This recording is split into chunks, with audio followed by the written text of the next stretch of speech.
Today we will be discussing another service offered by the guidance and counseling team at our school. At GCHSS, we have the services of a professional career advisor, Ms. Rebecca Gregg. Welcome. And Rebecca will be talking about the services that she offers to students who are currently at our school and those who are in fifth form and who are thinking about joining our school. Choosing the right subjects can be a bit stressful because it will determine what career paths students will be taking.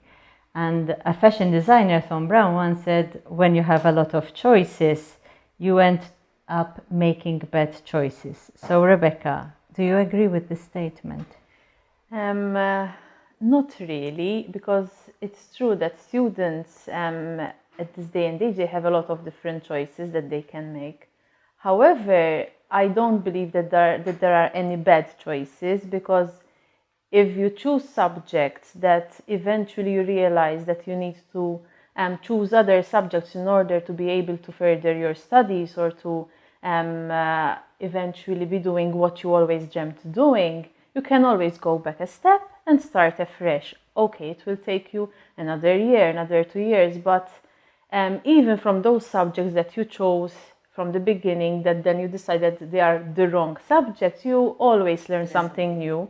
So I don't believe in making bad choices or choosing the wrong subject, but maybe there might be times that you need to take a step back, reevaluate and choose again. And I think that also healthy in its way, because you learn something new and you even focus more on what you would like to do eventually. So, Rebecca, one of the problems with students when it comes to choosing subjects is that there are some subjects which are new. They didn't have them at secondary level and they're now facing them at post-secondary level, which creates a bit more uncertainty about the choice of subject. So if a student thinks that they have made a wrong decision, if not a bad decision, at least it would be a wrong decision. What sort of support and monitoring do you provide once they start school here? So basically, I'll take it a step back. Before they choose, we discuss the different topics. Apart from the prospectus that the school offers, where there is a short description for each subject, I also encourage students to look at the syllabus, because the syllabus will give them more detail with regards to what the subject entails. And then after they start school, if there are difficulties, students usually come and speak to us as a guidance team, and we discuss what are the issues. If it's an issue with regards to studying that particular topic, we'll address that issue. Sometimes it's issues they can speak to the teacher relating to that particular subject, and they help them accordingly. However, we also offer the possibility for students to change some subjects. So they have a short period of time, usually at the end of October, where they can change subjects in case they don't think or feel that they are comfortable or understanding well that particular subject. And in that case, we'll go through the same process. We discuss the different options, we see what options with regards to the different subjects they have, and then they choose accordingly.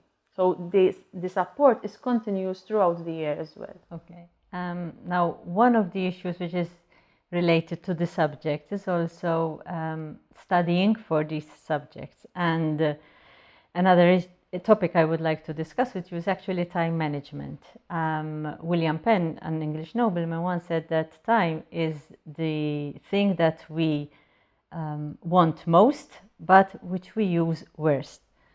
And lack of time management can be a stressful issue, I think. So is it true? Yes.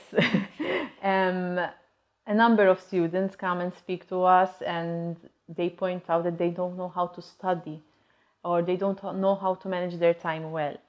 Usually it's the time issue rather, as there's also the study issue, but the time management issue is more prevailing.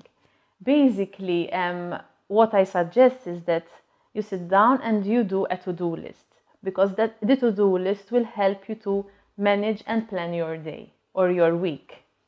And also to prioritize, because you can list 10 tasks that you need to do, but you need to also prioritize what is most important in that particular day, what needs to be done.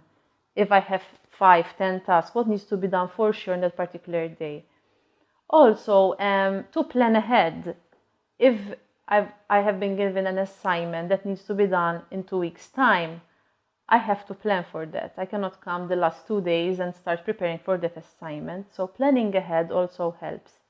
And prioritizing and making sure that you have a timeline when you need to finish a particular task, or you start a particular task. Something also that I find helpful is that when you're doing a task, you try also to time that particular task. For example, if I'm working on an assignment and in that particular day I have an hour or 2 hours working on an assignment, I can time that particular assignment. It will also help the student when preparing for exams, because exams are timed. So if I have a task which takes around an hour, there's no need to take 2 hours, 3 hours in finishing that particular task. And these, they're not something big, they're a little tips that you can do and will help you to also prepare yourself for exams, for tasks at work, etc. Now, there are some students who might be boasting that they pass their O-levels with minimal studying. How true will that be if they repeat that also at sixth form? Okay, so it might be true that they manage to do it. Some students have, for example, photographic memory. They read something, they understand it, and they'll manage. However, with regards to A-levels and intermediates, the content is larger than that of an O-level. So although there are 6 subjects or 4 subjects with regards to the number of subjects that you had at O-level, the content is much more than that of the O-level. So it is important, I emphasize this also with students, they start preparing for exams way before they're close. So if you start to study every day, even half an hour a day, it will help you eventually to also manage to cover all the necessary topics for the exams. Now, one of the problems we see with students is that a lot of them like to procrastinate and leave it till the last minute to do whatever they have to do. Added to that is the problem of social media, which is always present and distracting you from doing your work. So that means that your time to study and to do the work might come at a premium. So what kind of advice do you give students in Usually, when students come with the issue or problem of time management, when we discuss how they spend a particular day or a typical day, most of the time social media is one of the main features. So yes, it can distract, and it is a distraction with regards to time management. Usually I suggest that, for example, if I allocated an hour or 2 hours of studying, I remove all electronics from the room, or at least I switch off the internet. Some students tell me, yes, but I need the internet to study. Yes, but you can also sign out from social media, so that at least in those particular 2 hours, you're studying and you're focused, because that also helps with regards to time management. You're being focused and you're understanding what you're studying. You have the rest of the day to socialize and to discuss with your friends, but at least during those 2 hours, you know that you're focused on your task. It is difficult, but it needs to be done in order to further your studies and at least achieve that goal that you set from the beginning of the day, if you're considering the time management as I explained earlier. And kind of, do you follow up on when students come to ask you for help? Do you follow up on? Yes, usually set an appointment in a week or in 2 weeks' time, so that I will discuss what went well, what didn't what went wrong, and we try to adjust even a plan for the next 2 weeks. But it's up to the student. If the student doesn't feel the need to come again, then he or she is free not to attend. But I encourage them. I also try to send them SMSs and emails to remind them to come, even for a 5-10 minutes meeting, just to make sure that everything's okay, or if there's if they need more support. And given that every individual is different, how do you help them to come up with a personalized study plan? It's not a one plan fits all.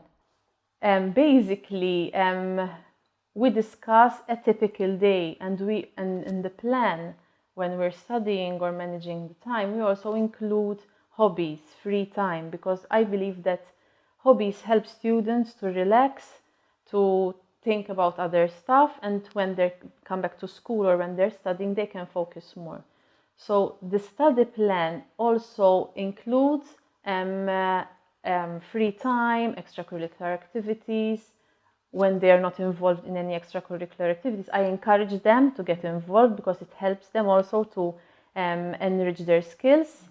And that's why it's personalized, because not every student has the same activities going on in their particular day.